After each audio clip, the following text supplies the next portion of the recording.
Arratsaldeon, muy buenas tardes, ¿qué tal están? Bien, ¿verdad? En esta jornada de martes 27 de julio que tenemos por delante una segunda parte del programa muy intensa, así que yo no me lo perdería, no me perdería ni un minuto.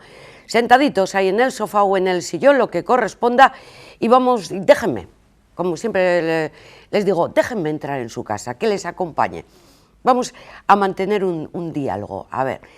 Bueno, eso, quiero ver una sonrisa en la cara de todos, a pesar de estos datos, que ya vamos un poquito a modo de titular avanzando, porque ayer hablábamos de que había habido menos de 1000 contagios en Euskadi. Bueno, pues ha sido algo muy transitorio porque hoy volvemos a superar los 1000, de hecho 1200 nuevos contagios. Luego conoceremos los pormenores por territorios y también por localidades.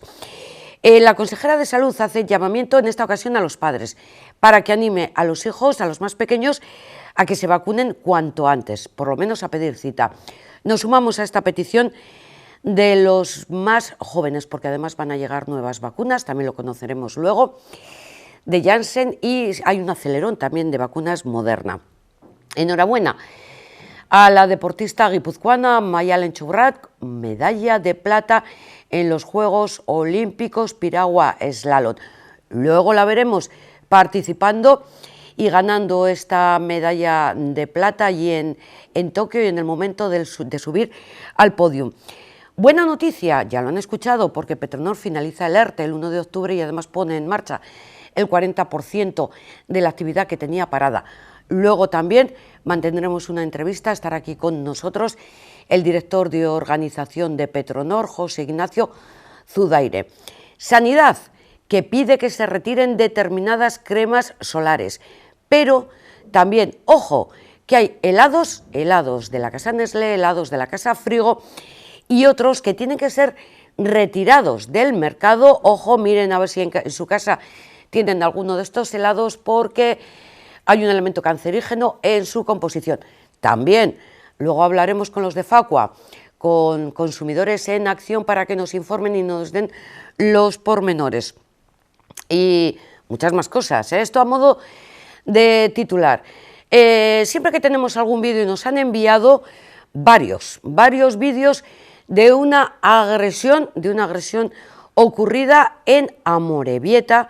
Ahora vamos a ver las imágenes porque corresponden a ellas. Ya saben que siempre, o sea, lo van a ver así como un poquito raro, porque no sabemos si son mayores o menores, parece que son menores de edad y por lo tanto pues les tapamos la cara para evitar que se les identifique siguiendo un poco la normativa. Son, ya les digo, imágenes que nos han enviado de agresión grupal a un chaval o pelea. Ahí básicamente se intuye, y el estado del chaval al que agreden pues está ingresado en Cruces, al parecer, presuntamente, porque vamos a intentar confirmarlo con las policías correspondientes. Su estado es crítico, hay otras fuentes que incluso indican otras cuestiones menos positivas y tampoco vamos a ser más exactos, pero esta agresión tuvo lugar, como decimos, en Amorebieta. Al parecer grupos de menores de diferente nacionalidad. Es que no me atrevo hasta que nos llegue una nota oficial, porque lo que nos han llegado son imágenes y diferentes versiones en función de quién nos ha enviado el vídeo. Nos ha llegado, como decimos, por diferentes fuentes. Lo que hemos hecho, hemos juntado, porque algunos hasta han apuntado lo que se dice en la conversación. Vamos a verlo, yo me callo, lo vemos y lo escuchamos un momento.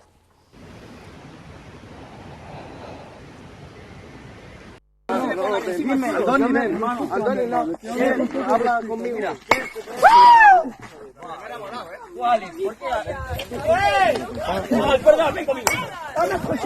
Ahora sí. Grábalo.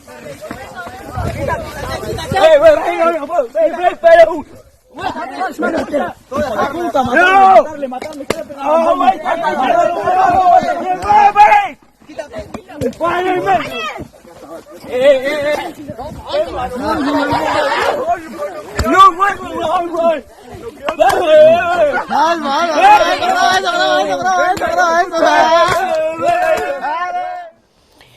Dura mucho más, ¿eh? Dura mucho más. Como muestra de la violencia que se está ejerciendo desde que finalizó el toque de queda, pues esta muestra es un botón, pero hay mucha más. De hecho, hoy el portavoz de Gobierno, Bingen Zupiria, ha hablado de ello. Ha dicho que en general la actitud de la ciudadanía es de responsabilidad, pero efectivamente se están dando situaciones condenables, que son las de los botellones, de actitudes incívicas. Hablábamos ayer también y escuchábamos al consejero de Seguridad, Josu Erkoreka, condenar estos actos, y hoy le ha tocado hacerlo al portavoz de Gobierno, que lo ha condenado, estos actos incívicos. El Gobierno vasco coincide con la mayoría de los responsables institucionales vascos al considerar que se está produciendo un comportamiento masivo en la sociedad vasca de responsabilidad y de compromiso con la situación que estamos viviendo. A este compromiso mayoritario, que además se traduce de forma normal en el uso de mascarillas y de cumplimiento de las normas que están establecidas, tienen dos excepciones, ¿no? Una que tendría que ver con la práctica de hábitos que están prohibidos por la Ley de Salud Pública, como puede ser pues el tema de beber en la calle y de concentrarse en botellones, etcétera, que están expresamente prohibidos y no deberían producirse y por lo tanto deben ser perseguidos. Y luego, de forma muy puntual y muy marginal, hay una serie de actuaciones incívicas de algunas personas que causan espanto y vergüenza ajena. Estamos viendo comportamientos violentos que son muy minoritarios, pero que atentan contra todas las normas de la convivencia en cualquier sociedad democrática. Las fuerzas policiales o las fuerzas de seguridad, tanto la Ertzaintza como las policías locales, están haciendo frente a estos desórdenes de forma proporcional y atendiendo pues, a las circunstancias que en cada caso se producen. Ha habido algunos comentarios y algunas acusaciones de intentar criminalizar a la juventud. En ninguna institución vasca y en el ánimo de ningún portavoz institucional está el de criminalizar a la juventud vasca. Pero lo que sí se puede constatar es que hay jóvenes vascos que se están criminalizando a sí mismos, atentando contra bienes públicos y atentando contra la autoridad. Y esto es algo que no es admisible en una sociedad democrática. Y digo yo, si no es admisible, algo habrá que hacer, ¿eh?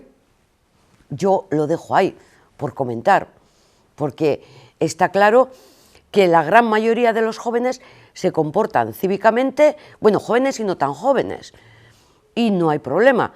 Pero, ¿y qué hacemos con estos? No sé, vamos, en mi mano no está.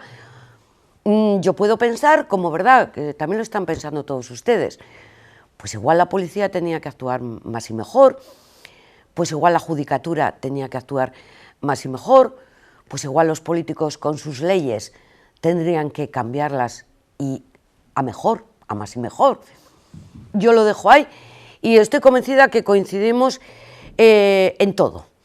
Bueno, pues también Bingen Zupiria ha tenido palabras para condenar la violencia hacia las mujeres, dirigida, o sea, la condena a los violadores de las dos chavalas en Gijón, una ya saben que es de Gijón y la otra es guipuzcoana, y también a la agresión machista a una joven en Berriz. En nombre del Consejo de Gobierno quiero comunicar nuestro rechazo más absoluto a los hechos de agresión y violencia contra las mujeres que se han producido estos últimos días. Me refiero, por una parte, a las violaciones de Gijón, que han afectado a dos mujeres, una de ellas vecina de Vergara, y por otra parte, a las agresiones que sufrió ayer una mujer en Berriz. Manifiesto nuestra condena y repulsa más absoluta ante estos hechos y también nuestra invitación a la ciudadanía para que participe en los actos de denuncia, rechazo y protesta que se convoquen estos días.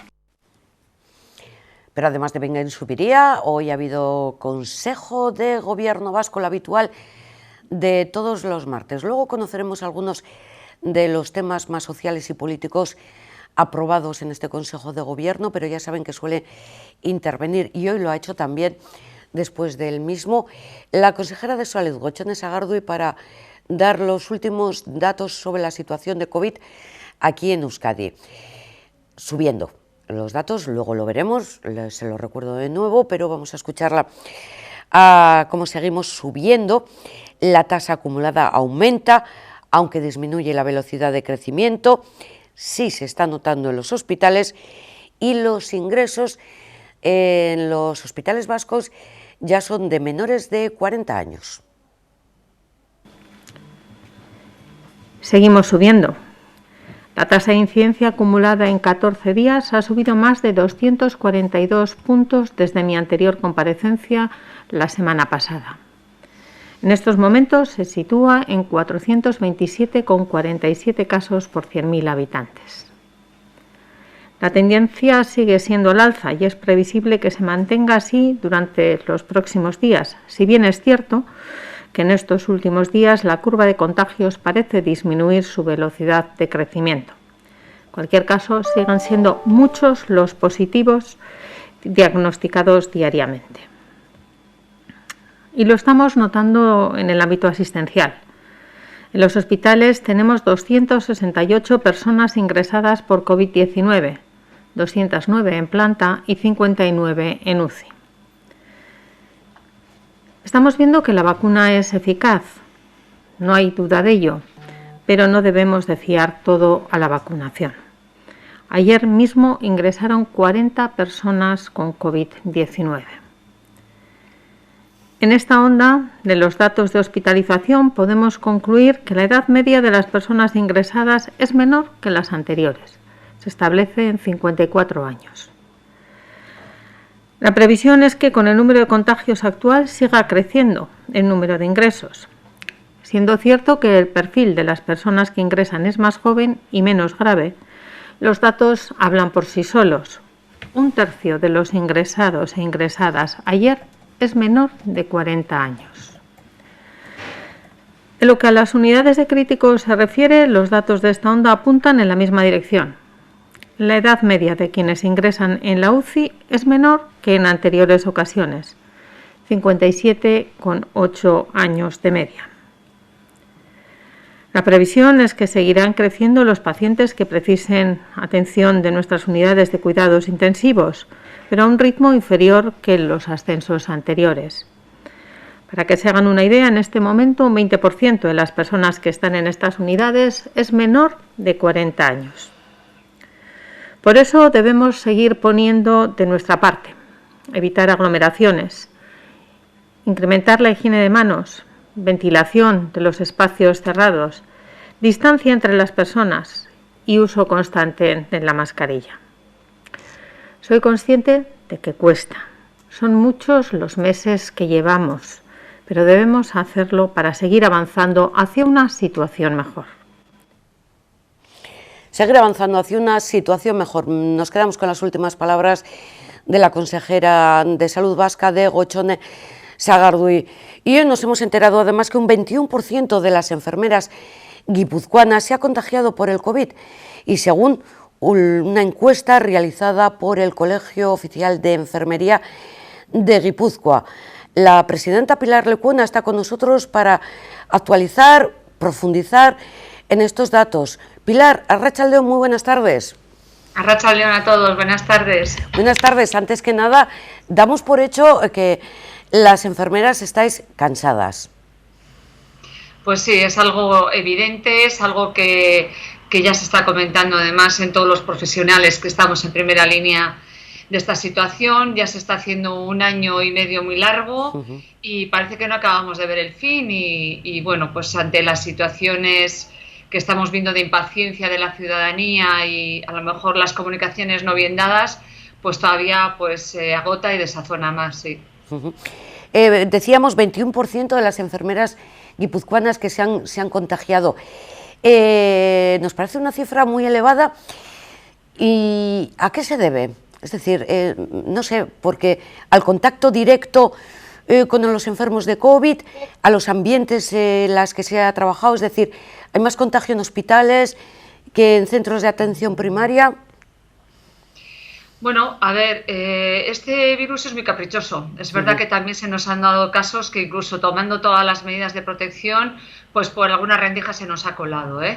Sí. Pero bien es verdad que el contacto es absolutamente directo en muchas de las ocasiones, bien sea en hospitalaria, que evidentemente es el lugar donde más infecciones se acumulan y donde más virus se acumulan, no va a ser menos el COVID, que en otros ambientes como sea atención primaria, residencias de ancianos, pero está claro que bueno, pues en hospitales es donde más acúmulo de gente hay, donde hay más evidencia.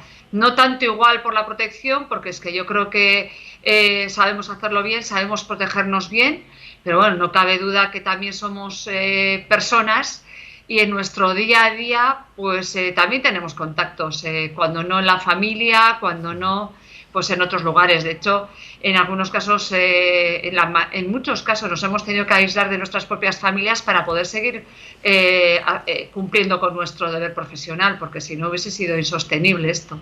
Efectivamente, según esta encuesta, el 58,48% de las enfermeras que trabajan en Guipúzcoa han tenido que aislarse en algún momento, confinarse para evitar contagiar a sus familias. Sí, y al haberse contagiados, porque esto al final es un toma y daca, quiere decir que también pues nuestros familiares trabajan, están en contacto con otras personas y esta situación, si no tomas medidas, pues bueno, debidas, estas 3 normas que son el ABC de toda la prevención que hemos querido trasladar a lo largo de estos meses, si no se cumple con esas distancias, ese uso de mascarillas y la higiene, pues está claro que se nos cuela, el bicho se nos cuela, entonces claro, nos contagiamos todos y al final transmitimos, ¿no? Somos transmisores de unos y otros, ¿no? A la vista está. Estos datos de contagio, estos datos también de confinamiento, ¿se refieren a todo el periodo de pandemia? Claro está, sí, desde el momento 1 en el que nos pusimos en crisis, igual fue mucho más agudo al inicio de esta pandemia, pero sí, además estuvimos desde el colegio gestionando apartamentos, hoteles que también se pusieron a nuestra disposición para que las enfermeras que lo desearan pudiesen aislarse de su casa, porque teníamos mucho miedo de llevarlo, no sabíamos todavía el alcance que tenía este COVID, ¿no? Pero es verdad que aun y todo, aunque sea bueno, relajado un poco la situación y ya estamos vacunados y ya la inmunidad es otra y sabemos además, quieras que no, cómo tenemos que actuar ante esta situación, pues bien, es verdad que todavía hay enfermeras que prefieren seguir en aislamiento o hacer la menor vida social, porque si no, no alcanzamos a hacer lo que tenemos que hacer, que es cuidar a la ciudadanía, ¿no? En la actualidad lo que se pide, y ahora que estamos inmersos en esta quinta ola, es responsabilidad a la ciudadanía, ¿no? Sí, nosotros no tenemos opción de elegir si queremos cuidar a unos o a otros, ¿verdad? Lo que sí nos gustaría es que aquellos que consideran no cuidarse o no ponerse las vacunas, cuando menos sean consecuentes también, que si en algún momento se contagian van a necesitar ayuda, y algunos mucha ayuda, que nosotras no tenemos opción de elegir el darles la ayuda, tenemos que ser responsables también con nuestra profesión, y la misma responsabilidad para aquellos que consideran que esta COVID, este virus no existe, ¿no? Hablamos ahora de deseos en la actualidad que vienen recogidos en esta encuesta de COEGI, y además de esta responsabilidad para los ciudadanos, también un refuerzo de la plantilla. Entiendo que es un mensaje especialmente dirigido a los gestores sanitarios.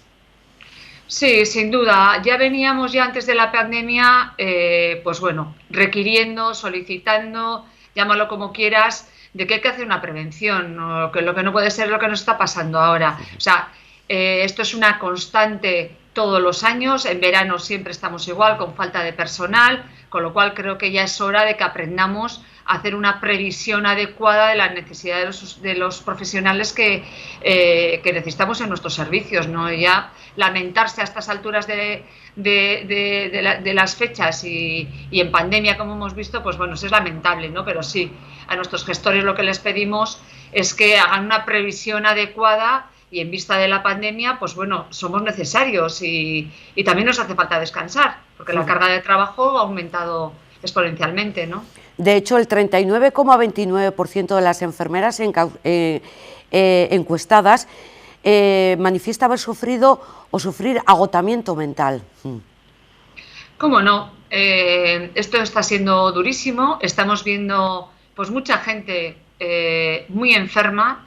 Incluso en plena pandemia, pues la cantidad de gente que hemos visto morir. Para nosotros, cada muerte es una persona, cada persona es mucho para nosotros. Nosotros estamos acostumbrados a curar, no a que se nos muera la gente. Y esto realmente ha sido un cansancio mental, un no poder entender qué es lo que está pasando con esta situación y sobre todo que no lo comprenda la ciudadanía, ¿no?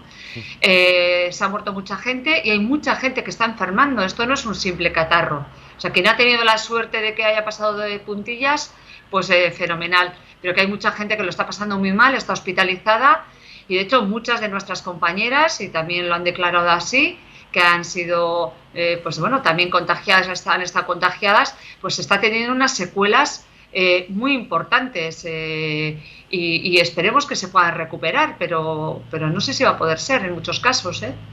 Habría que añadir aquí también la necesidad de que aumente, digamos, la plantilla de psicólogos públicos para atender no solamente a enfermeras con problemas psicológicos, sino a los ciudadanos, que también es otro de los datos que habría que añadir a esta pandemia, vamos.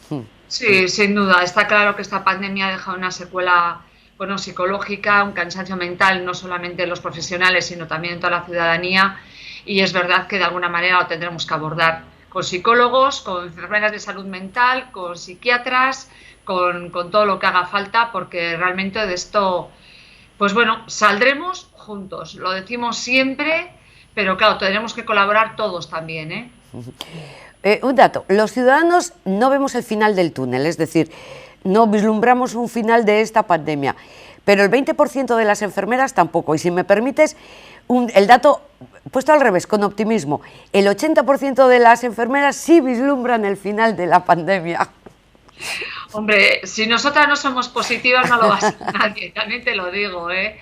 Sí, pues está muy bien visto desde luego esa parte, porque es que si no tenemos esperanza y no vemos un poco la luz al final del túnel no va a ser posible. Hombre, sabemos que con esto vamos a tener que convivir, no sé si es ver o no ver el final de todo esto, sino que aprender a convivir con ello, pero ser consecuentes un poco con lo que tenemos, ¿no? Pandemias anteriores también han pasado, con ellas estamos viviendo, se hace la gripe, la hemos normalizado, imagino que también con la COVID pasará lo mismo y tendremos que ser consecuentes con lo que tenemos, pero bueno, esto ha sido gordo, esto es histórico, esto no lo hemos vivido antes, con lo cual, pues cuanto antes seamos capaces de adaptarnos a esta nueva situación, esta nueva realidad, pues mejor parados saldremos todos, ¿no? Y como bien decías al principio, Pilar, aquí la solución pasa por la vacunación. Entonces, desde el Colegio Oficial de Enfermería de Guipúzcoa lo que hacéis también es un llamamiento a la gente para que se vacune, ¿no? Sí, nosotras no tenemos ninguna duda. Gracias a las vacunas, y quién nos hubiese dicho hace un año que hubiésemos tenido tanta variedad de vacunas, para nosotros es clave que la gente se vacune y cuantos más mejor, y que es a lo que se tiene que concienciar la ciudadanía, a lo que animamos y que esto es lo que nos va a salvar de esta, ¿no?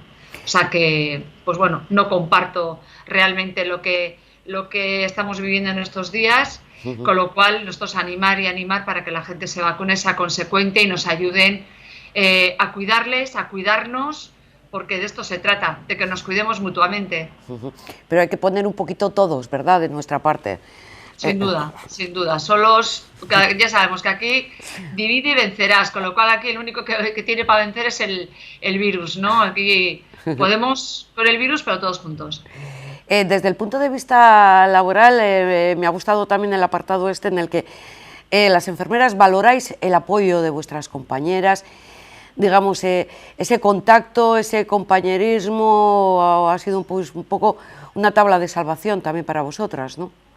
Joder, sin duda, sin duda. Creo que tenemos una de las profesiones más humanas, más humanizadas. Nosotras pedimos recursos porque la humanización ya la ponemos nosotros. No está de más pedir a nuestros gestores, a nuestras instituciones que cuiden más a los profesionales, que nosotros ya cuidaremos a la ciudadanía, pero sí es verdad que gracias a lo que los profesionales saben hacer y que han estado en su lugar hemos podido salvar mucha de esta situación y que entre nosotras pues nos entendemos, sabemos de lo que sufrimos y sí, nuestros compañeros son desde luego prioritarios, nuestras compañeras y nuestros compañeros, ya no enfermeras, sino la piña que hemos podido hacer con todos los profesionales que han estado en primera línea, médicos, celadores, auxiliares, técnicos, todos, sí.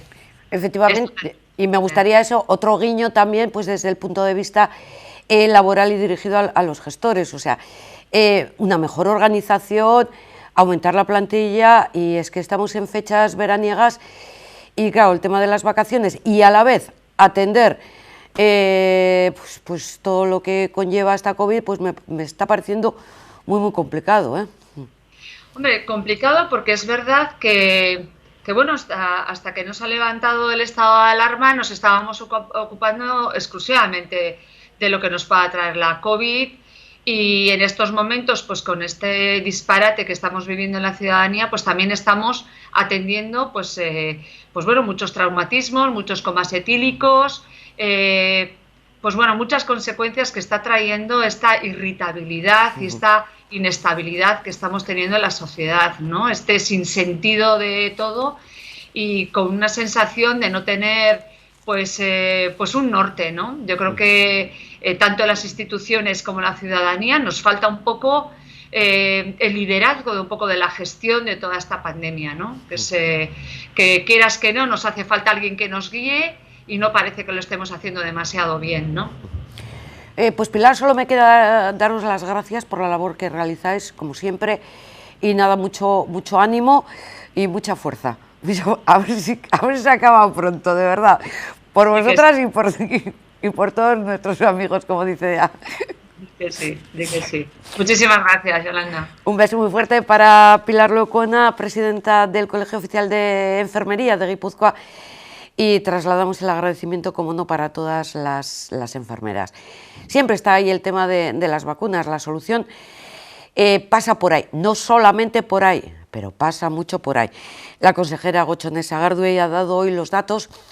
La tasa de vacunación, el 74% de la población vasca se cifra en mayores de los 12 años, ha recibido una dosis. Pauta completa, es decir, las 2 dosis, alcanza ya el 67%. Y en paralelo continuamos con la campaña de vacunación. El 73% de la población diana, esto es toda la población de Euskadi mayor de 12 años, cuenta con al menos una dosis y el 67% ya ha cumplido la pauta completa. Para esta semana contamos con 79.650 dosis de Pfizer y 14.400 dosis de Moderna. Está previsto que en agosto lleguen 170.110 dosis de esta farmacéutica, de Moderna. Y se trata de una buena noticia, sin duda, que viene además acompañada por la autorización de la EMA para su administración en menores de 18 años. Sin embargo, insisto, habrá que esperar al visto bueno de la Comisión de Salud Pública para iniciar una posible administración al colectivo de edad entre 12 y 18 años de Moderna. Porque ya saben que para los menores solamente se administra la Pfizer, porque es la única vacuna que ha hecho estudios con el colectivo de 12-15 años. Tiene que aprobarlo, como decía Gotzone Sagardui, la Comisión de Salud, el poder administrar Moderna a este colectivo. Pero mientras tanto hay, digamos, vacunas suficientes. De hecho, el subsecretario de Estado de Salud, porque aquí es secretaria de Estado, que se llama Silvia Calzón, subsecretario de Estado, que se llama Alfredo González, y lo que ha hecho ha sido un repaso de las vacunas. Bueno, ha hablado también de la cantidad de ciudadanos que hemos pedido el certificado de vacunación, porque es que ya verán como dentro de poco lo van a pedir para todo. De hecho, en Francia, quieres ir a un restaurante, ¡pum!, pásame el certificado de vacunación. Vale, pues si no, no entras, y en otros muchos sitios. Y aquí al final pasará lo mismo, porque lo que hacemos un poquito es copiar. Bueno, ha dicho la gran cantidad de certificados que se han pedido y las vacunas que esta semana van a llegar y que se van a repartir entre las comunidades autónomas. A partir de ahora, los esfuerzos continúan centrados en avanzar en la vacunación de las cohortes de edad más jóvenes, las que menos efectos graves de la enfermedad desarrollan, pero las que más están padeciendo actualmente el incremento de la incidencia y de los contagios. A día de hoy, el 61% de las personas de 30 a 39 años ya tienen al menos una dosis de la vacuna. Esperamos que este porcentaje supere el 90% en los próximos 15 días. Asimismo, más de 1 de cada 3 jóvenes de entre 20 y 29 años tienen ya al menos una dosis de la vacuna, el 37,5%. La previsión es que se alcance el 90% a mediados del mes de agosto. Por otro lado, en relación con la llegada de vacunas a nuestro país, esta semana recibiremos casi 3 millones de dosis. 1.745.000 de Pfizer, que se han repartido en el día de hoy en las comunidades autónomas, 2 pedidos de vacunas de Moderna, de 474.000 dosis cada uno de estos pedidos. Esta circunstancia se debe a que el pedido previsto para la semana pasada se retrasó unos pocos días y será distribuido a las comunidades autónomas el miércoles, día 28 de julio, y a final de semana esperamos poder proceder a repartir el segundo pedido de la semana. Asimismo, en el fin de semana llegarán a España 230.000 dosis de la vacuna de Janssen, que serán efectivamente repartidos a las comunidades autónomas al día siguiente, a los pocos días de su llegada a nuestro país. Recordar también, asimismo, que a partir de las directamente ya a los datos de contagios en las últimas 24 horas y vamos a empezar a ver la tabla. Como les decíamos, 10.217 test diagnósticos que se han hecho en las últimas 24 horas, de los que 1.200 han sido positivos. Ahí vemos la distribución por territorios. En Álava son 121, en Vizcaya 683 y 361 en Guipúzcoa. En los hospitales ayer ingresaron por COVID en planta 40 personas. ¿Y cuántos hay actualmente en las UCIs?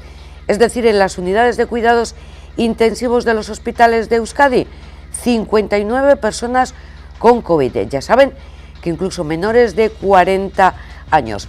¿Y cómo ha quedado en nuestras localidades?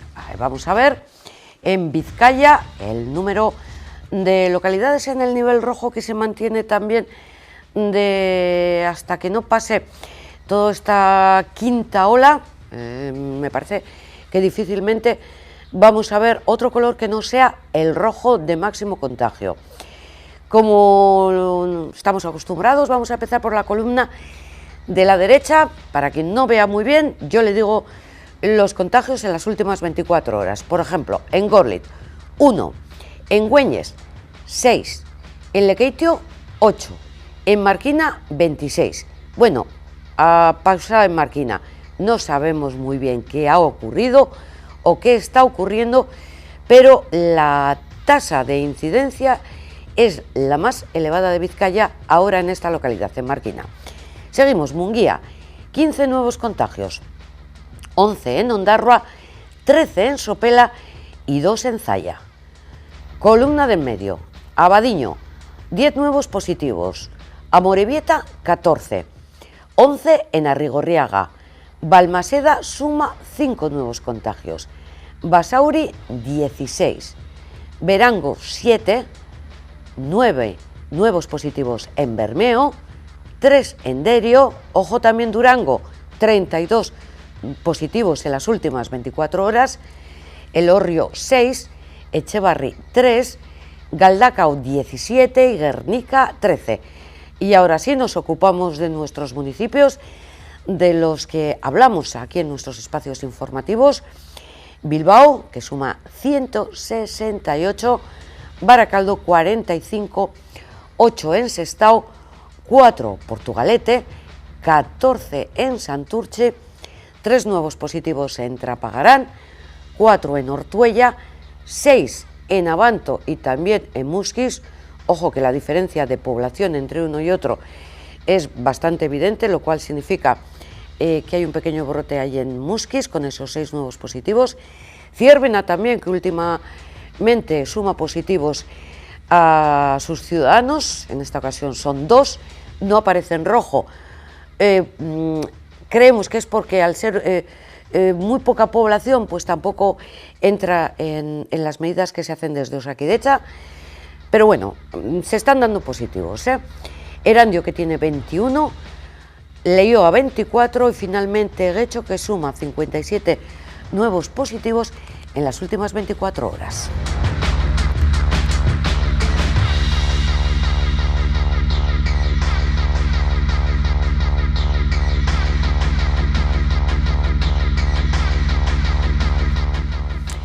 Bueno, pues como decía, Gochone Sagardui subiendo. El incremento no es tanto como la semana pasada, pero bueno, no nos gusta nada. De hecho, pues repetimos, 1.200 nuevos positivos en Euskadi en las últimas 24 horas. Osakidetza, lo que ha sacado diferentes consejos, diferentes informaciones de interés para todos. Vamos a ir viéndolas poquito a poco, no todas hoy, pero bueno, vamos a intentar dosificarlas. Hoy, por ejemplo, vemos y escuchamos el consejo dirigido a las personas que nos hemos vacunado. Cuando me han dado la vacuna, ¿qué debo hacer?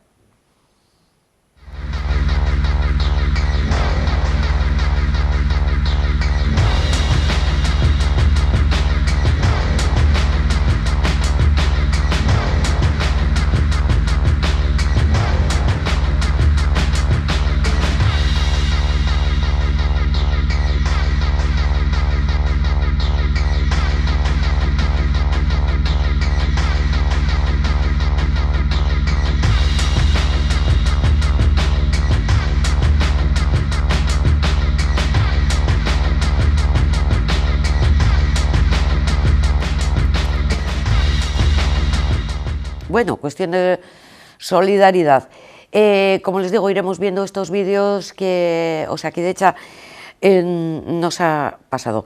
Antes de hablar del Consejo de Gobierno, solamente de Cantabria, porque no vamos a tener mucho tiempo, 19 municipios no van a poder abrir el interior de la hostelería por encontrarse lo que en Cantabria se conoce como el semáforo rojo. Santander, Castro, Noja, Laredo, o sea, los municipios donde los vizcaínos sobre todo tienen segunda residencia y acudimos habitualmente, están en el nivel rojo. Mañana les ampliaremos esta información porque hoy, por ejemplo, de lo que hablamos es de ese Consejo de Gobierno vasco que se ha celebrado allí en Lehendakaritza con la presencia del Lehendakari Iñigo Urkullu y de todos los consejeros. Ahí vemos a Gochone Sagardui, a Bingen Zubiría, Beatriz Artolazabal, que son los que han participado en la rueda de prensa posterior al mismo. Este Consejo de Gobierno ha aprobado 3 proyectos ley. Uno es el de la Ley del Deporte, otro el de la Ley de Aportaciones y ha aprobado también la Ley de Memoria Histórica y Democrática, cuyos pormenores informa Beatriz Artolazabal. Es el proyecto de Ley de Memoria Histórica y Democrática de Euskadi que el Consejo de Gobierno acaba de aprobar y que será inmediatamente remitido al Parlamento Vasco. Tal y como establece el artículo 1 de este proyecto, su objeto es regular las políticas públicas relacionadas con la memoria histórica y democrática de Euskadi. La futura ley tiene un doble fin: promover la memoria, el reconocimiento y la reparación de las víctimas de la guerra civil y la dictadura franquista y fomentar principios y valores éticos y democráticos, la dignidad de todas las personas, los derechos humanos, la cultura de la paz, la convivencia, el pluralismo político y la igualdad de género frente a los discursos de la exclusión, la intolerancia o la negación. Verdad, justicia, reparación y garantía de no repetición, estos son los pilares de la Ley de Memoria Histórica y Democrática de Euskadi. En una palabra, restaurar la memoria de las víctimas de la guerra civil y la dictadura. Nuestro homenaje y nuestro recuerdo emocionado es hoy para quienes durante más de 40 años fueron víctimas de graves violaciones de los derechos humanos y del derecho internacional humanitario. En sus 44 artículos y disposiciones adicionales transitorias, derogatorias y finales, la ley conforma un marco integral para el desarrollo de las políticas públicas de memoria en Euskadi. Algunos de los aspectos regulados en esta ley son el derecho a la verdad, a la justicia, al reconocimiento y a la reparación, la investigación, la divulgación y la educación, la localización, la recuperación, exhumación e identificación de las personas desaparecidas. Y multas, multas también para que incumpla esta ley memoria histórica y democrática. También el Consejo de Gobierno vasco ha servido para aprobar la nueva ley del deporte del que daba cuenta el portavoz Bingen Zupiria. La ley se plantea como primer objetivo incluir en su articulado los nuevos retos y las nuevas realidades que la vida nos ha traído a lo largo de estos 23 años e incorporarlas al texto jurídico aprobado en 1998. Básicamente, en su estructura, la ley es muy parecida. Hay dos comentarios que conviene hacer y que diferencian la ley actual de la que está en vigor, la ley que enviamos ahora al Parlamento de la que ha estado en vigor estos 23 años. La primera es que durante estos años hemos desarrollado la ley del dopaje, contra el dopaje, y hemos creado la Agencia Vasca contra el Dopaje. Por lo tanto, esa es una realidad que sale del texto de la ley, y la otra realidad que sale tiene que ver con la próxima aprobación en el Parlamento Vasco de la Ley de Profesiones del Deporte, que también crea una nueva realidad que completa lo que la ley en vigor establecía. Bingen Zupiria también hablaba de la próxima reunión de presidentes, de las que de momento el lehendakari Íñigo Urkullu no ha confirmado su presencia ni participación. Es un organismo de reciente creación. Pedro Sánchez convoca a los presidentes de las comunidades. Es una reunión prevista para el próximo viernes. Actualizaremos información y si conocemos, definitivamente, si confirma o no su asistencia a esta reunión. Pero lo que sí ha tenido hoy lugar en Madrid ha sido Consejo de Ministros. Destacamos de lo ahí informado y acordado lo que ha dicho la ministra Nadia Calviño, que es la ministra de Economía, que ha dicho que se mantiene la previsión de crecimiento para este año del 6,5% y para el año que viene un crecimiento del 7%.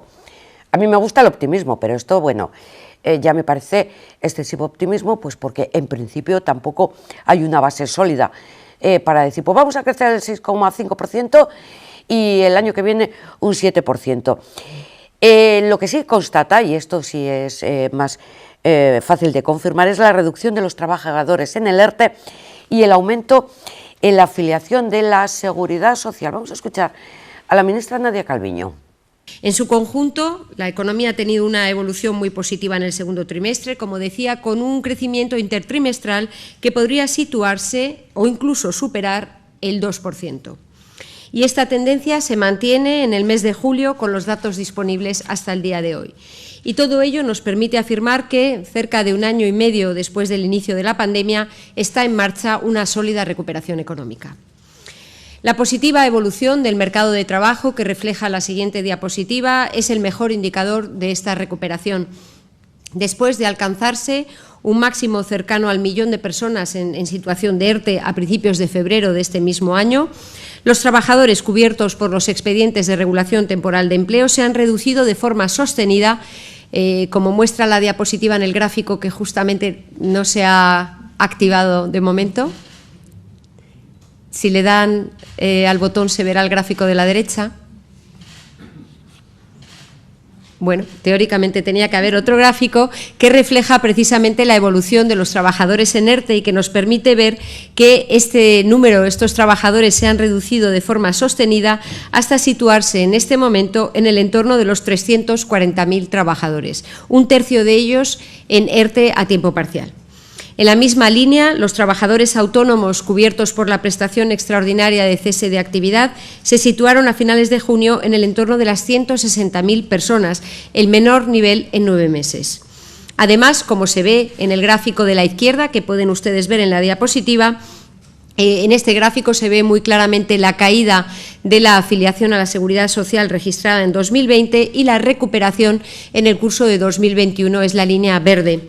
El dinamismo de la afiliación a la Seguridad Social que ha registrado el mayor crecimiento de la serie histórica en el mes de junio, ha permitido volver e incluso superar los niveles de afiliación bruta de 2019.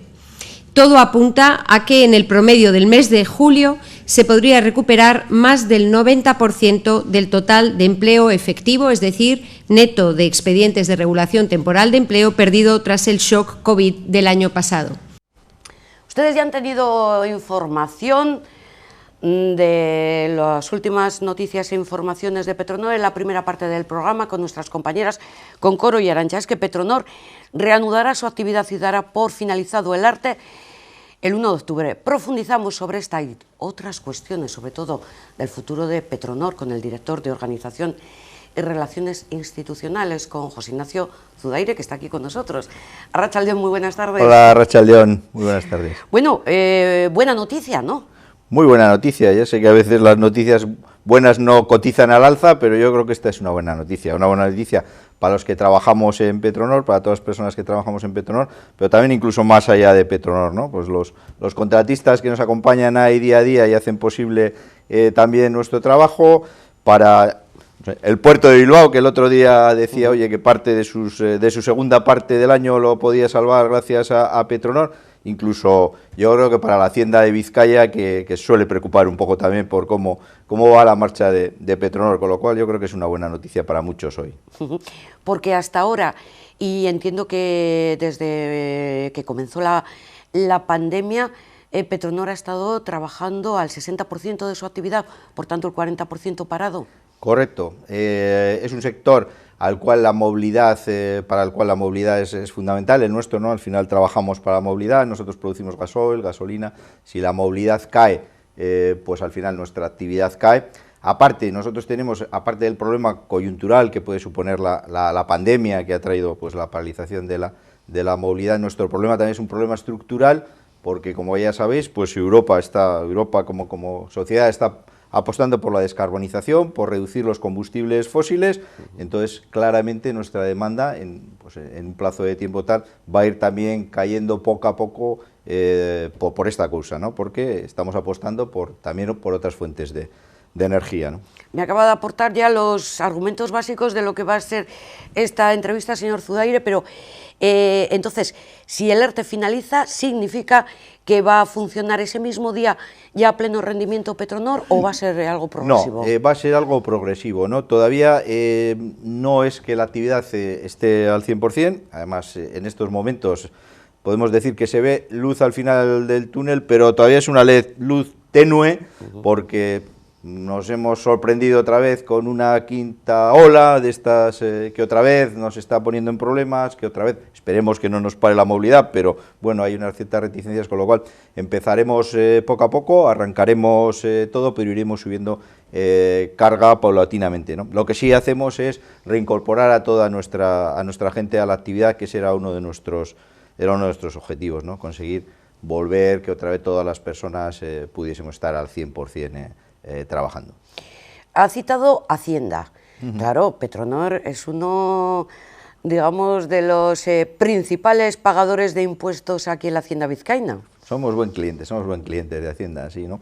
Yo creo que además últimamente ha surgido alguna polémica que no entendemos muy bien, ¿no? Algún sindicato que dice que si no pagamos impuestos y este tipo de cosas, yo creo que, bueno, que es bastante obvio y, bueno, hoy me imagino que las reacciones de Hacienda serán muy favorables ante este arranque.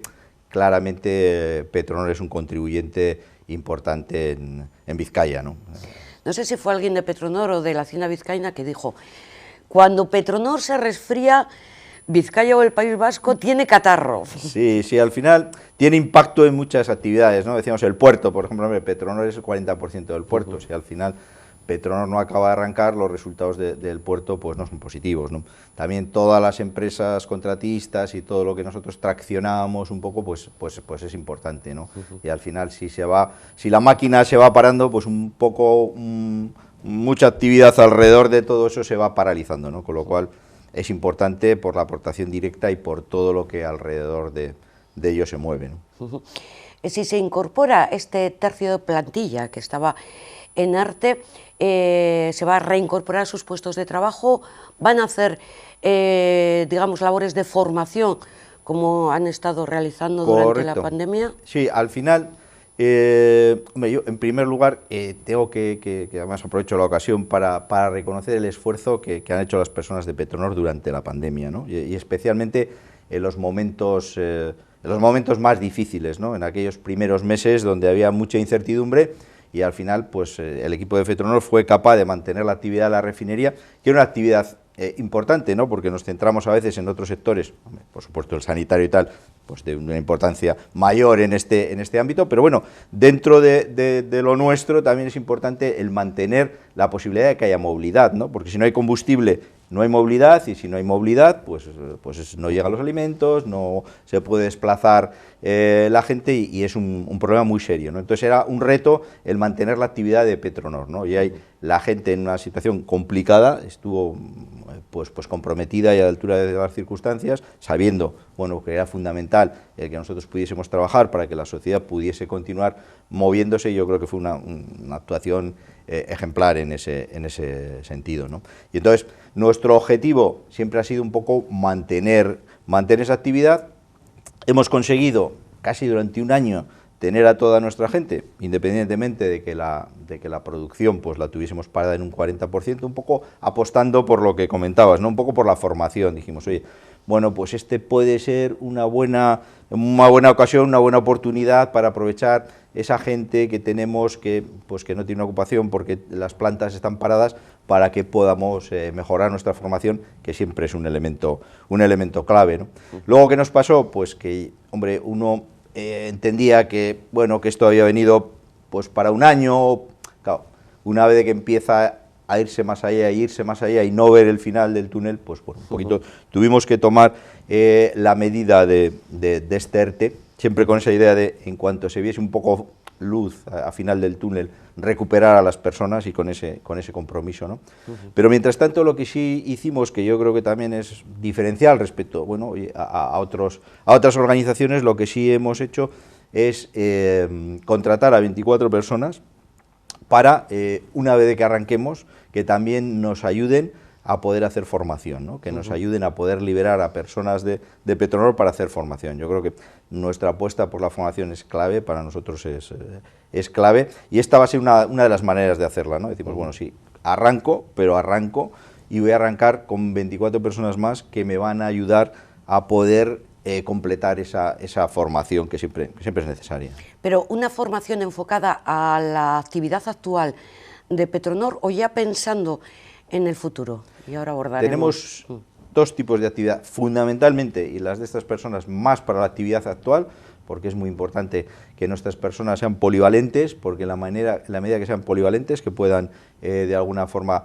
manejar más de una unidad, mejora la calidad de vida de todos, porque al final, si cada persona solo sabe una unidad, pues a cualquier fallo de una persona pues tenemos un problema. Empiezan las horas extras. Empiezan las horas extras, empezamos a doblar, y todo eso no es bueno para nadie. Entonces lo bueno es que tengamos esa capacidad, ¿no? Con lo cual nos vamos a centrar en formar a las personas para el negocio actual, pero en paralelo ya empezamos a hacer formación para el futuro, ¿no? Y formación para el futuro, por ejemplo, es un máster del hidrógeno que acabamos de coorganizar con 5 universidades del conjunto del Estado, y aquí en Euskadi estarían la UPV y la Universidad de Mondragón, y con uno de nuestros aliados naturales, ¿no? Que es el Centro de Formación de Somorrostro. Un poco con todo esto hemos montado un máster del hidrógeno, un poco para ya que se vaya formando algunas personas con esa visión de proyectos de futuro que podamos tener, ¿no? Generar esa cantera que vamos a tener, que vamos a necesitar para esos proyectos de futuro. Porque si hablamos de Petronor y hablamos de futuro, son dos las palabras claves: descarbonización e hidrógeno. En principio, ¿cómo recibió Petronor la noticia? Bueno, pues cuando Pedro Sánchez anunció todo este protocolo y proceso de descarbonización de cara al 2050. Bueno, nosotros ya de alguna manera veíamos que esto venía, ¿no? Porque lleva ya tiempo. Esta es una de las directrices de la Unión Europea, y se veía claramente que esto venía. Lo que se está produciendo es una cierta aceleración, ¿no? Lo que sí se está produciendo es una aceleración. Hace poco conocíamos la noticia de que ya para el 2035 no se van a poder vender coches diésel, gasolina, incluso híbridos, ¿no? Con lo cual que no era más que adelantar 5 años ya lo que venía ya en la ley del clima de España, ¿no? Con lo cual vemos que esto se va acelerando, ¿no? Que había que descarbonizarse estaba claro y ahora el proceso se va acelerando, ¿no? Pues yo creo que hay una preocupación generalizada sobre el cambio climático, que encima, pues bueno, fenómenos como los que están pasando en Alemania y demás, pues todavía hacen que la preocupación de la gente aumente, porque empiezan a ver eso un poco teórico traducido ya en efectos más cercanos y reales, y de verdad hay un impulso y un empujón importante sobre la descarbonización, con lo cual ya veíamos que eso venía, y una vez que ves que viene, esto es como las olas, ¿no? Sí. Al final hay que surfearlas, no hay que ir contra la ola, porque si vas contra la ola, bueno, pues te va a rebotar y vas a acabar tumbado en la arena, ¿no? Al final hay que procurar coger la tabla de surf y surfear las olas, ¿no? Y esa es un poco la actitud que hemos tenido. De hecho, Repsol como grupo, del cual nosotros formamos parte, ya en 2019 adquirió el compromiso ante el mercado de que para 2050 íbamos a ser una compañía neutra en emisiones, ¿no? Esto que se dice fácil y que parece, bueno, uno lo dice, y además como es para el 2050, pues oye, posiblemente pues no nos pilla a nosotros trabajando, ¿no? Con lo cual, bueno, oye, pues alguien tendrá un lío que cumplir esto del 2050. Claro, el mercado una vez que se lo cuenta le dice, bien, pero me va usted a contar cuál es la hoja de ruta, ¿no? Y tienes que hacer cosas para el 2025, para el 2030, con lo cual te pone ante una situación de que tienes que darle una vuelta al negocio y bueno, tienes un poco que reinventarte, ¿no? Porque hasta ese momento nosotros ya hacíamos cosas para descarbonizarnos, no es una cosa que empieza ahora, ¿no? Nosotros habíamos trabajado y hemos invertido mucho en eficiencia energética, que en definitiva es consumir menos energía para producir el mismo producto, ¿no? Con lo cual, de alguna manera, estás ya descarbonizando el producto, consumes mucha menos energía para producir lo mismo, con lo cual es un buen método para avanzar en la descarbonización. Pero claro, tiene sus límites, ya llevamos mucho tiempo, hemos invertido mucho, cada vez cuesta mucho más y es más difícil avanzar, ¿no? Cuando nos ponen este reto enorme de que en 2050 tenemos que ser neutros en energía, bueno, oye, pues hay que seguir dando pedales con esto, pero o nos reinventamos o con esto solo no vale, ¿no? Y ahí es un poco donde surge el tema del hidrógeno y la economía circular, un poco que son las grandes palancas de futuro. Pero, por ejemplo, si en la actualidad Petronor destila gasóleo, el 40% de su actividad, y gasolina al 20%, ¿eso significa que en esa fecha que ha citado desaparecería esta actividad?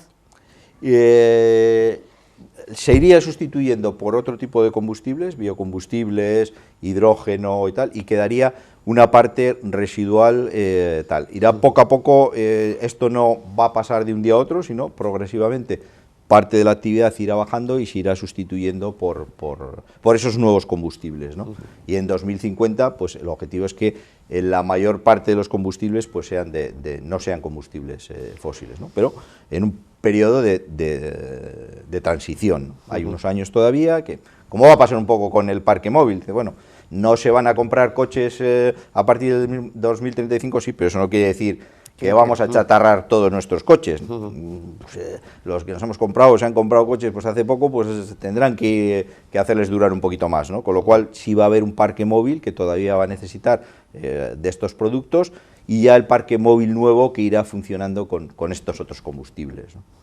El proyecto estrella de Petronor, y al que se han sumado numerosas empresas e instituciones, se llama Corredor Vasco de Hidrógeno. ¿Y qué es? Pues una vez de que en Petronor vimos claramente que nos teníamos que descarbonizar y que el hidrógeno podía ser una de las palancas que nos iba a ayudar por ser un combustible de futuro y tal, vimos que aparte, bueno, sería una buena oportunidad para Petronor, porque bueno, en la vida al final uno puede ver problemas o puede ver oportunidades, ¿no? Nosotros, en vez de ver un problema de la descarbonización, estamos viendo una oportunidad. Dices, bueno, tengo una oportunidad de entrar en negocios nuevos, de entrar en negocios futuros, se vuelven a repartir las cartas.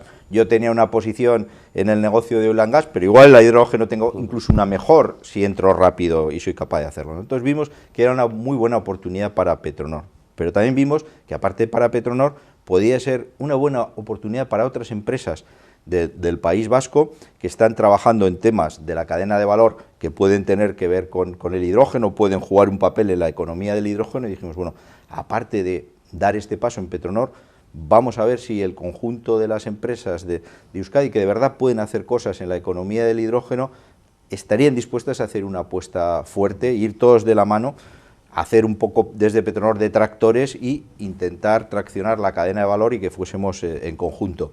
Y la respuesta, la verdad, que fue francamente positiva, ¿no? Tenemos ya casi 56 empresas y 80 instituciones en total que tenemos en este proyecto del Corredor Vasco del Hidrógeno.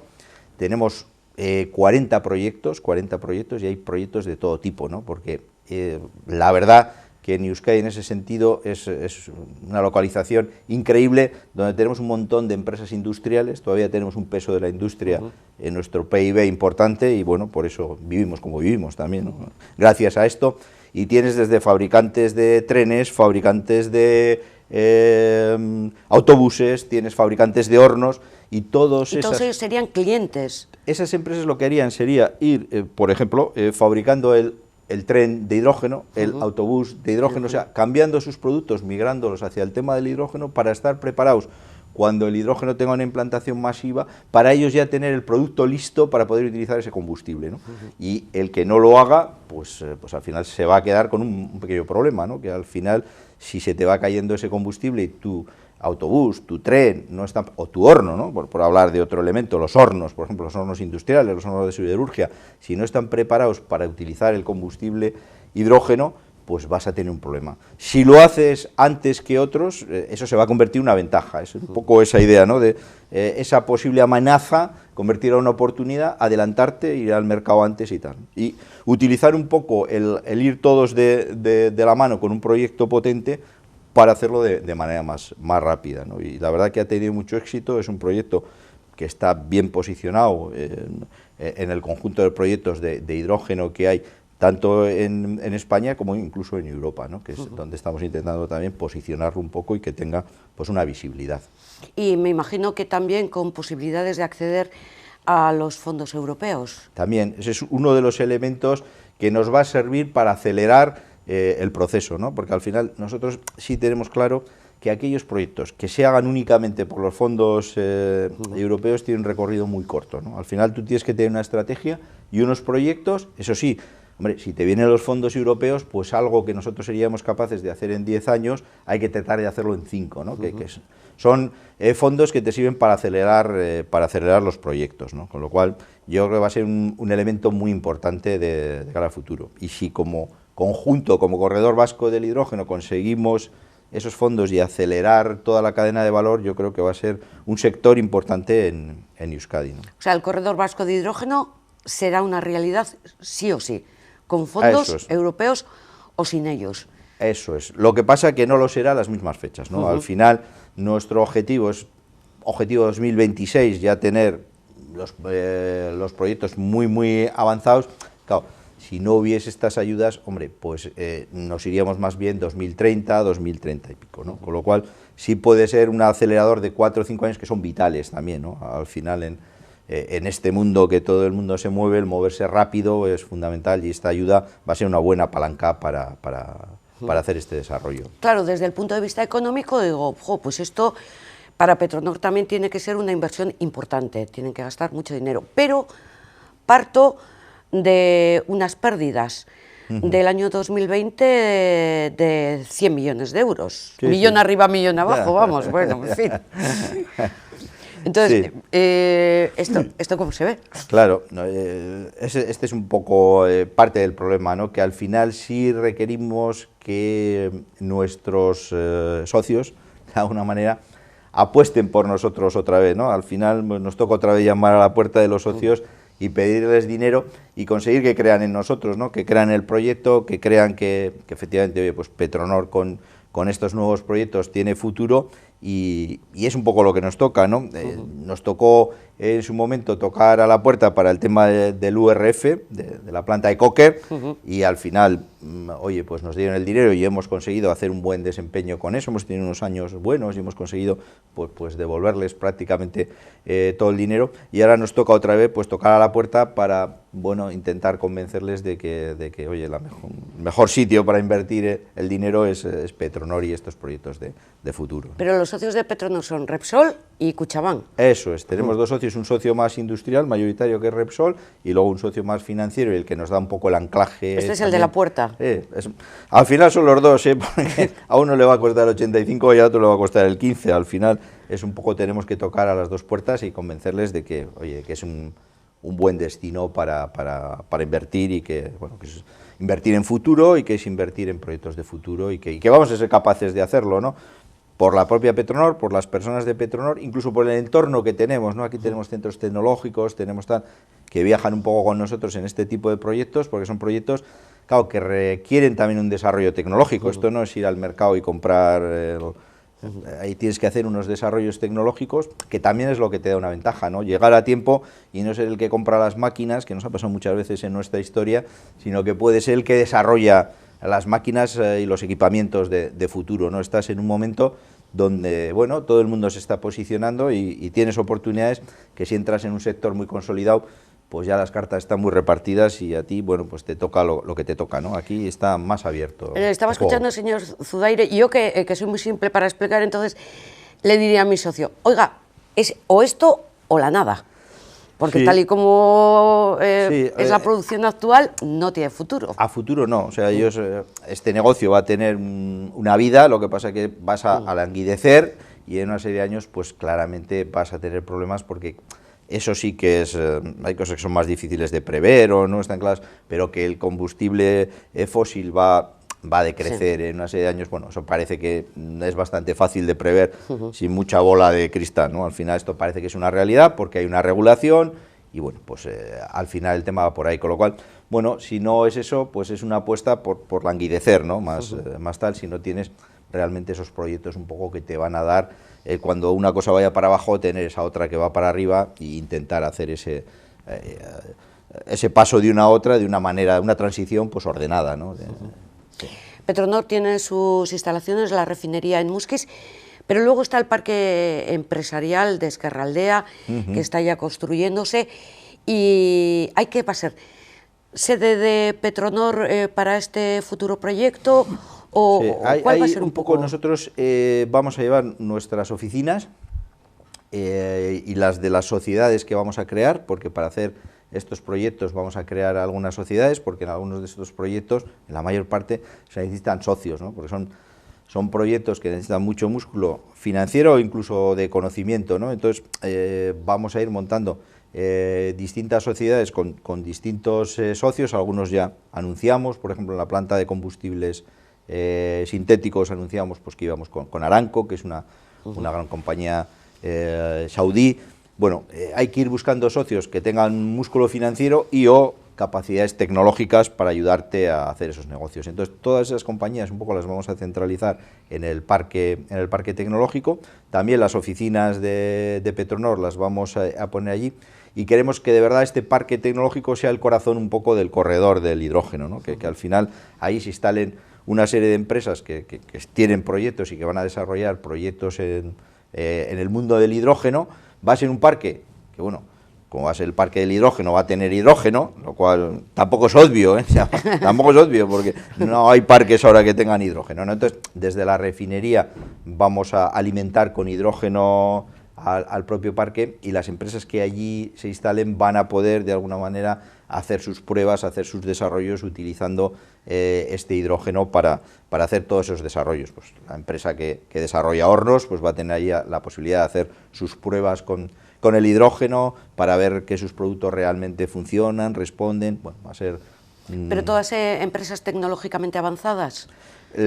Lo que van a hacer allí va a ser la parte tecnológica de tal, ¿no? Puede haber una empresa, por ejemplo, que haga hidrogeneras, que serían los surtidores estos que cargarían de hidrógeno los coches, que tenga la producción fuera de allí, pero allí lo que haría sería el desarrollo de las nuevas hidrogeneras, sería toda la parte esa de I+D, desarrollo tecnológico, de desarrollo de producto, se haría vinculado al propio parque, ¿no? Entonces, Petronor ahí liderará el EIC. Eso es.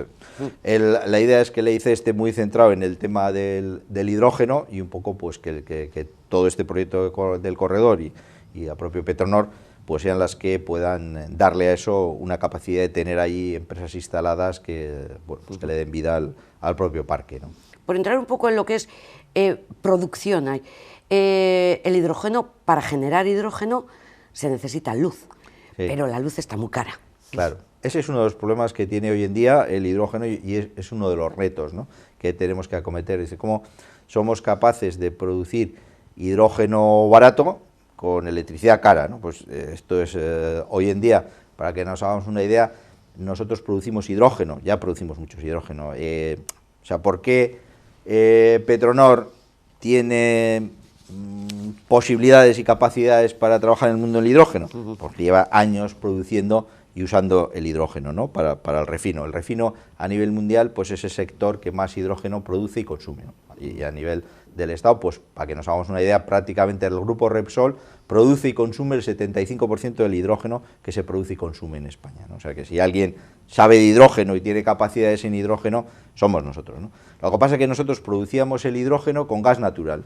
O sea, nosotros cogíamos el gas natural y con el gas natural producimos el hidrógeno. Y luego utilizamos el hidrógeno, dicho así un poco tal, para limpiar las gasolinas y los gasoils para que sean unos combustibles más limpios, ¿no?, para depurar. Entonces, claro, ahora decimos, no, queremos descarbonizar. Entonces decimos, ya no puedes producir el hidrógeno con gas natural, porque el gas natural pues es un combustible fósil también, ¿no? Entonces decimos, bueno, tienes que producirlo con electricidad, eso sí, con electricidad verde, porque cuando hablamos de electricidad parece que toda la electricidad es verde y que la electricidad no emite CO2.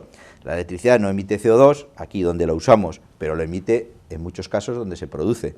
Si nosotros producimos electricidad en un ciclo combinado, pues por ejemplo la planta de Boroa, nosotros producimos electricidad, esa electricidad se produce con gas natural, con lo cual esa electricidad tiene CO2, tanto CO2 como el CO2 que tiene nuestro hidrógeno, con lo cual una cosa y la otra no sirven, ¿no? Al final hay que partir de algo que no emita CO2, y eso son las energías renovables, ¿no? O el sol o el viento serían los elementos, las materias primas, digamos, para producir esta electricidad que no tiene CO2. Entonces, que hoy por hoy es insuficiente.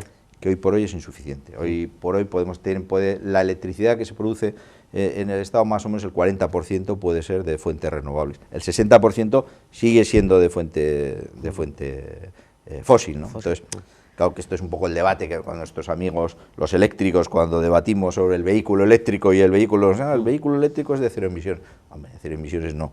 Si la electricidad tiene CO2, no lo emite en el tubo de escape, pero lo emite cuando estás generando la electricidad, que es exactamente lo mismo. Entonces, para hacerlo mejor, lo que tenemos que hacer es que la electricidad sea renovable.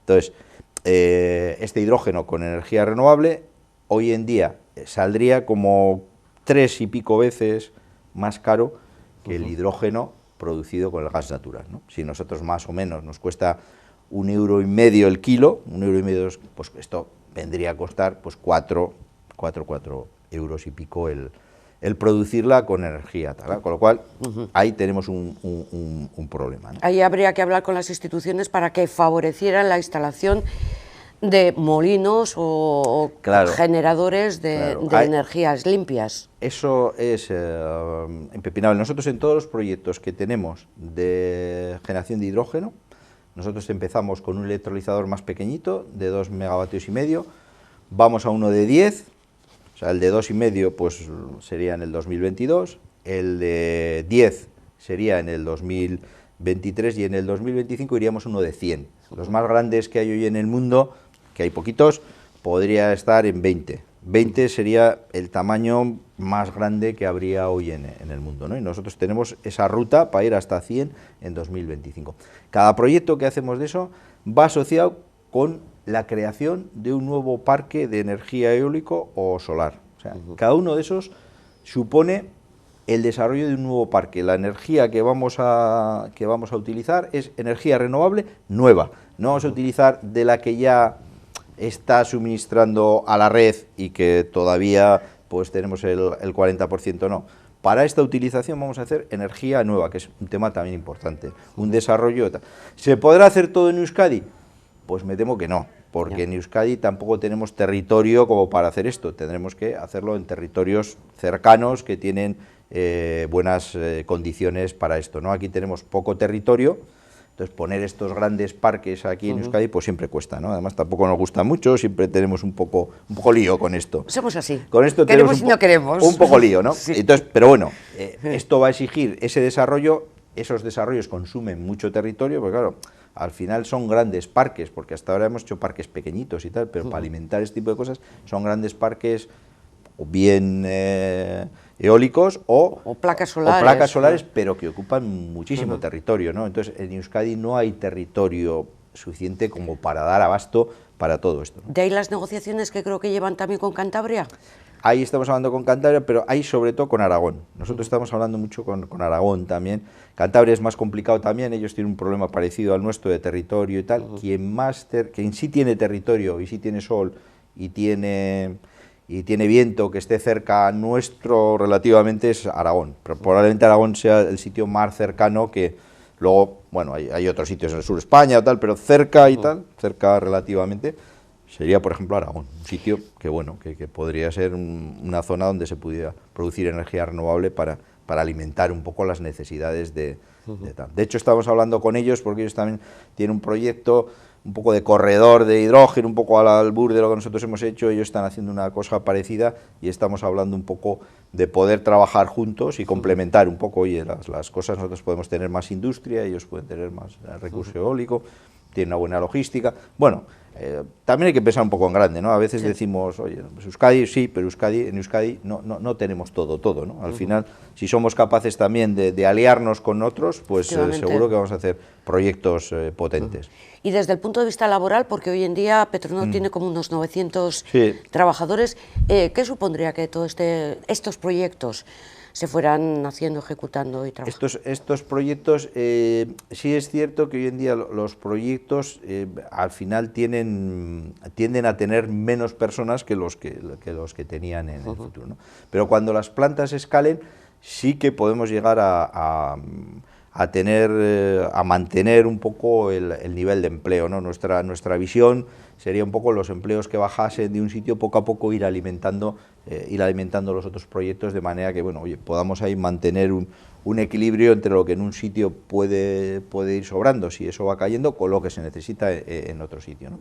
Porque, por ejemplo, podemos hablar los biocombustibles, que son los combustibles pues, que vienen de la biomasa y de este tipo de cosas, sí se podían incluso producir en la refinería, en alguna de las unidades de la refinería, se podrían ir utilizando para, en vez de meter petróleo, meter este tipo de componentes que nos permitirían mantener también la vida de las unidades, independientemente de que por esas unidades no fluyese el crudo, sino que fuese otro tipo de elementos, como puede ser pues, la biomasa transformada en un syngas y alimentar con eso la refinería. O sea, que se pueden ir buscando modelos de manera que vayamos intentando equilibrar un poco el empleo que se puede perder en unos proyectos con los que se va a recuperar en otros, ¿no?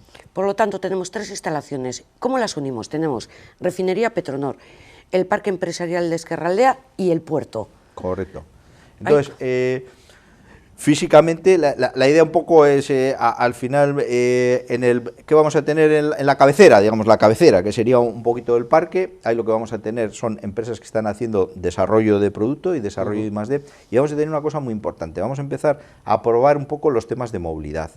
Vamos a tener ahí una hidrogenera y una estación de carga a camión, donde vamos a hacer las pruebas de cómo se cargaría el hidrógeno que produciríamos en Petronor, cargaría directamente autobuses, por ejemplo, hay cargar autobuses, o cómo podríamos ese hidrógeno pasarlo a un camión, como se hace ahora con el gasoil, llevar ese camión a una estación de servicios, allí tener una hidrogenera y cargar un autobús, ¿no? Entonces se va a simular toda la logística de movilidad, que es un tema muy importante. Ahora cuando se habla que hay que hacer todo el despliegue de hidrogeneras y tal, bueno, primero hay que hacer unas pruebas de cómo sería toda esa logística. Entonces vamos a tener ahí una estación de carga que nos va a servir para probar esto. Y luego vamos a tener una estación una estación de servicio en cada uno de los territorios, donde va a haber una hidrogenera y vamos a poder cargar esos primeros autobuses de hidrógeno y esos primeros vehículos que vamos a probar de hidrógeno, ¿no? Para ir ya poco a poco montando el sistema. O sea, que al final un poco el parque tecnológico sería el cerebro del corredor, Luego tendríamos la refinería, donde vamos a tener una producción importante de hidrógeno. Vamos a tener el electrolizador de 2,5 y el de 100, estaría en la refinería. La refinería es como el pulmón, al final la refinería tiene gran capacidad de absorber hidrógeno, porque lo puede consumir en sus procesos, y de aportar, con lo cual si en otra parte falta hidrógeno, la refinería aporta, y si sobra, la refinería lo Van a estar hace, ¿no? intercomunicados. Eso, están intercomunicados. Hay un tubo entre la refinería y el parque. Hay otro tubo entre la refinería y el puerto. En el puerto lo que vamos a tener es un proyecto muy, muy interesante, porque esto sí que es de los pocos que va a haber en el mundo, pues va a haber un par de plantas o 3 en el mundo que van a empezar a probar los combustibles sintéticos, ¿no? Para nosotros esto es una gran apuesta de futuro, porque realmente es un tema muy, muy innovador. ¿De qué se trata? Se trata de fabricar combustibles sintéticos, o sea, de fabricar gasolina, gasoil y queroseno, pero fabricarlos en lugar de utilizar los combustibles, el petróleo, sí. Lo que haríamos sería hidrógeno, juntar hidrógeno y CO2, ese CO2 que tanta guerra nos da, nosotros capturaríamos ese CO2, que de hecho ya lo estamos capturando, parte del CO2 que emitimos en los procesos de generación de hidrógeno. Sale y entra. Eso, lo capturamos, entonces juntamos el CO2 ese que capturamos y que ya en sí es un beneficio, el que no vaya a la atmósfera y no nos genere el problema del cambio climático, lo capturamos, lo juntamos con el hidrógeno y fabricamos ese combustible sintético.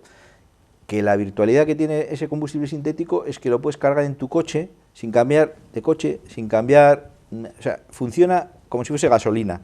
Es una gasolina exactamente igual que la otra, lo que pasa que en vez de venir del petróleo, esta viene del CO2 y del hidrógeno. Entonces, claro, eso es un paso adelante muy importante.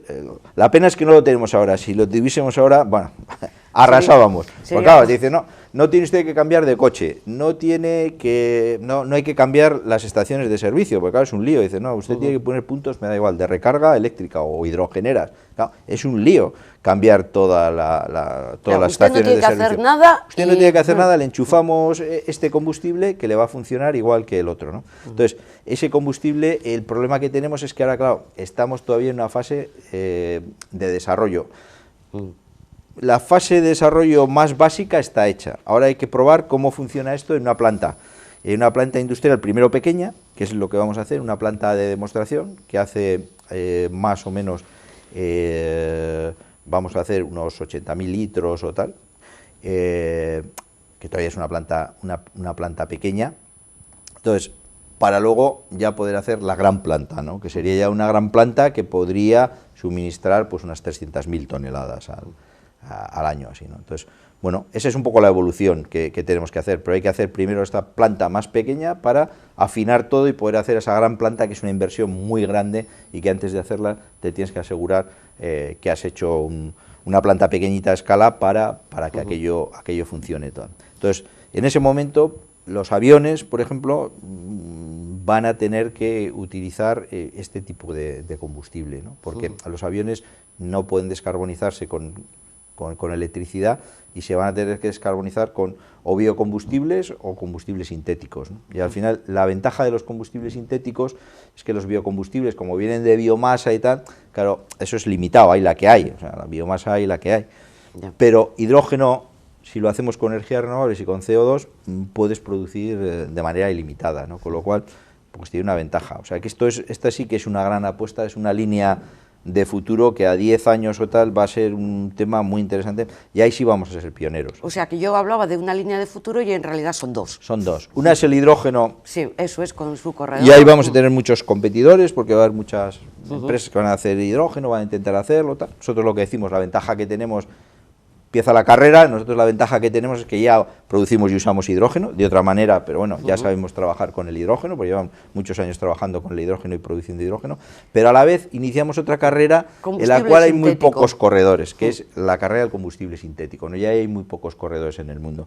Y va a ser algo que ya empieza a aparecer en la normativa, que van a obligar tanto a la aviación como incluso en otros sectores, transporte de larga distancia y tal, a utilizar un porcentaje de estos combustibles, ¿no? Con lo cual, bueno, se puede abrir un mercado interesante donde no hay tantos jugadores de momento. Luego seguro que hay algunos que tal, pero bueno, eso de haber empezado a correr primero, bueno, luego te pueden coger, pero has empezado a correr primero, ¿no? Que, bueno, que siempre es una ventaja. Pues si algo bueno ha traído la pandemia ha sido este avance y estos proyectos innovadores, y ojalá pues sean buenos para Petronor y para toda la sociedad. Perdón, que es lo que en definitiva hace falta. Nos quedamos con esa buena noticia. La fecha del 1 de octubre finalizan los artes y producción total, ya al 100% de... Bueno, de 100% Petronor. en octubre no. Bueno, progresivo, efectivamente, eso, sí. Lo que sí razón. haríamos es recuperar al 100% de las personas, que yo creo que esa es una buena noticia, ¿no? Al final las personas son importantes y el recuperar al 100% de las personas sí que es relevante para nosotros. Pues deseamos mucha suerte. Muy Muchísimas bien. gracias por Muchas estar gracias. con nosotros. Vale, gracias. Atentos, señoras y señores consumidores, todos, porque hoy nos hemos despertado con esta noticia. 46 helados de Nestlé retirados por contener sustancias cancerígenas, pero también algún lote de helados de la casa Frigo. Miguel Ángel Serrano es vicepresidente de Facua, Consumidores en Acción. Con él completamos y conocemos esta información. Arratsalde On, muy buenas tardes, Miguel Ángel. Hola, buenas tardes, ¿qué tal? Me imagino que para vosotros no es noticia nueva, como para nosotros consumidores, que algo estaba pasando con los helados de estas marcas que acabamos de citar. Bueno, habíamos tenido conocimiento como Asociación de Consumidores de una alerta de seguridad de AESAN, donde se recogía la posibilidad de que hubiera helados con el componente químico E410, que en principio es un componente totalmente legal. Lo que pasa que es un componente que en este caso se encontraba adulterado con otra sustancia que puede ser perjudicial para el ser humano. De hecho, está prohibida en la Unión Europea, y que entre los perjuicios que puede causar en el cuerpo pues están los efectos cancerígenos, ¿no? El problema que hemos tenido es que tanto por parte de la administración pública como por parte de las principales empresas del sector, a excepción de la empresa M&M, ha habido un oscurantismo total y absoluto con esta cuestión. No se ha llegado a decir la totalidad de los lotes ni la totalidad de las marcas de productos afectados. Nosotros desde Facua, a través de nuestras propias fuentes internas y a través de la colaboración ciudadana, hemos conseguido detectar 46 tipos de helado de la marca Nestlé, correspondiente al grupo Nestlé, y recientemente hemos conseguido detectar 4 variedades de helados de la marca blanca IFA Eliges, que es una marca que se distribuye en determinadas cadenas de supermercados que se encuentran esparcidos, distribuidos por España, ¿no? El problema de esto es que todo parece indicar que la cosa va a ir a más, y sobre todo que el ciudadano tiene que tener derecho a conocer si el producto que adquirió o no puede haberse visto afectado por este componente tóxico. Primero, por lo obvio, para no consumirlo, ¿no? Para si lo tenemos en casa, pues poder desecharlo. Y segundo, para si tenemos ese producto, poder acudir al centro donde lo hubiéramos comprado, al supermercado, al centro comercial o donde fuera, y exigir la devolución del importe que hubiéramos abonado por adquirir este producto. En principio son marcas de helados muy consumidas, Maxibón, Micolápiz, conos de Oreo, etcétera. Bueno, hay un listado que luego te preguntaremos dónde lo puede consultar la ciudadanía. Pero estos productos, si los tenemos ahora en casa, digamos que son de reciente producción, o los tenemos que igual desde principios de año vienen haciéndose con este elemento cancerígeno. Bueno, difícil saberlo por lo que comentaba, porque hay una opacidad, ¿no?, por parte tanto de la administración española como por parte de las empresas, a excepción de la marca M&M, insisto, que sí que ha sacado toda la relación de lotes y de productos afectados. Entonces, en este caso, pues, si realmente se cumple lo que hay inconveniente de detectar el producto.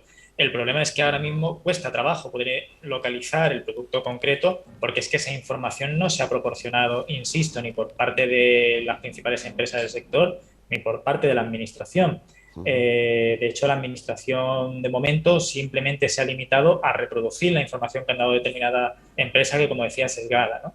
Entonces, bueno, lo que tiene que imperar ahora mismo es la prudencia. Si como consumidores hemos adquirido un helado de alguna de estas marcas, tenemos dudas de si puede contener o no este elemento químico adulterado, lo ideal es no consumirlo, ¿no? Y esperar un poco a ver si finalmente pues se anuncian la totalidad de productos que puedan verse visto afectados, que de hecho es lo que venimos exigiendo desde que todo esto se conoció desde Facua, y eso venimos exigiendo a la administración, que de una vez por todas pues digan la relación completa de productos, marcas y lotes que se han visto afectadas pues por este químico adulterado. Porque efectivamente puede haber más. Lamentablemente sí, como señalaba antes, nosotros hemos detectado hace nada otros 4 helados de esta marca blanca, de IFA Eliges, Y bueno, esto es un indicativo de que puede haber más productos afectados, ¿no? Y que probablemente transcurran algunos días y semanas más hasta que se pueda saber cuáles son la totalidad de productos, ¿no? Y vuelvo a insistir una vez más, y de verdad, sin ánimo de ser pesado, es que los ciudadanos tenemos derecho a conocer esta información. Estamos hablando de un elemento básico de un alimento que hemos adquirido con todas las seguridades en el establecimiento correspondiente, y la Administración tiene la obligación de velar por que el ciudadano conozca todos los datos sobre lo ocurrido, ¿no? Pero no solamente la Administración, sino las propias empresas, ¿no? Y bueno, en este sentido, pues como Asociación de Consumidores y Usuarios seguiremos batallando para que esta información se haga pública lo antes posible.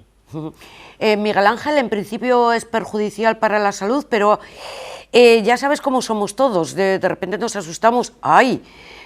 Bueno, ¿tampoco es para motivo de alarma o sí?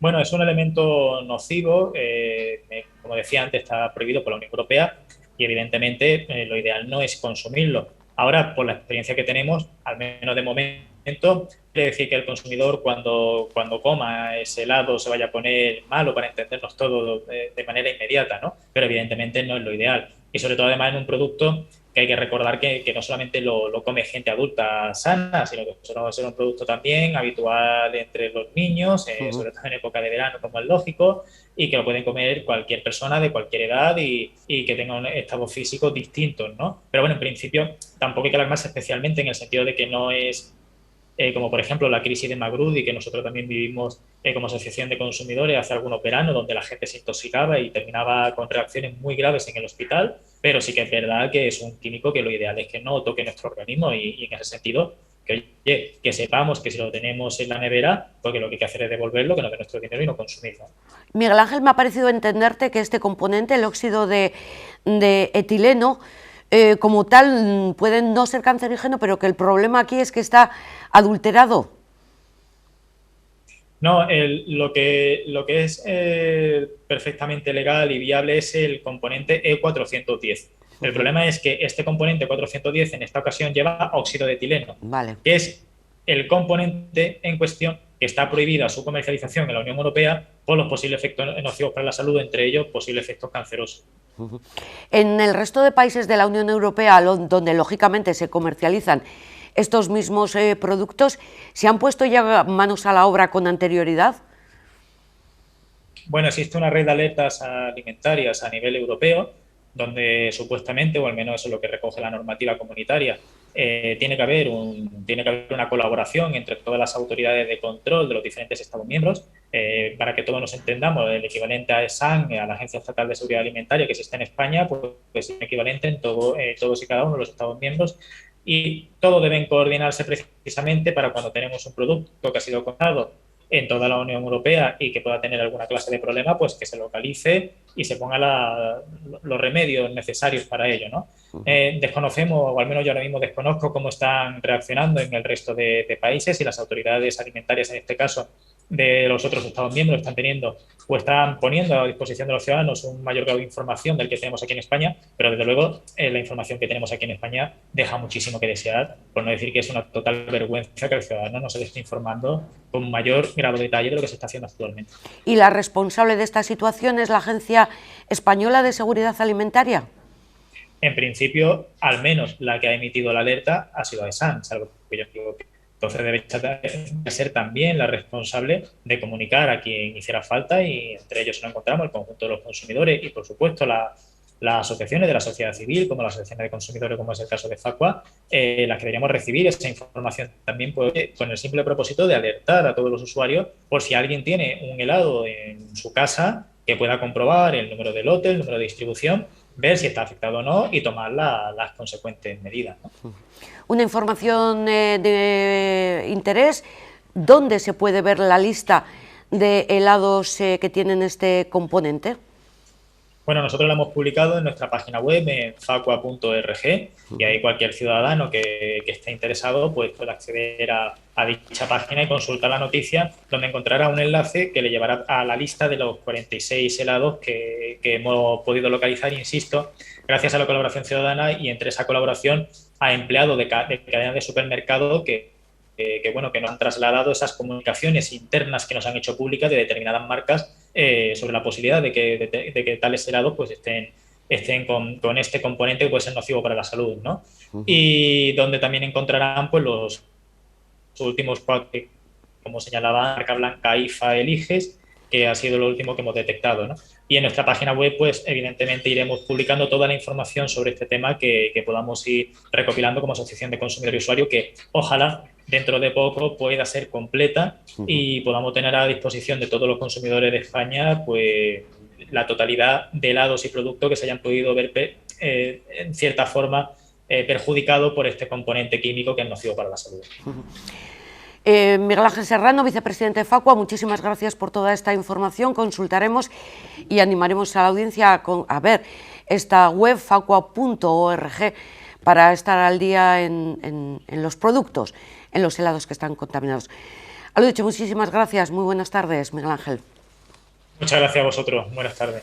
Buenas tardes, bueno, pues ya lo saben, consulten en la página web de Facua, que son Consumidores en Acción, www.facua.org, para ver la lista actualizada de helados que tienen este componente presuntamente cancerígeno, que es el óxido de etileno. Por lo tanto, escuchaban sus recomendaciones, acudir al centro o a la tienda en la que hemos adquirido este helado para que nos reintegren el dinero y si no, pues bueno, desecharlo directamente, echarlo a la basura, pero no consumirlo. Además es interesante porque parece que esta lista de productos podría ir aumentando. Por lo tanto, bueno, de la marca Nestlé, de la marca Frigo y marca blanca de supermercados que citaban desde Facua.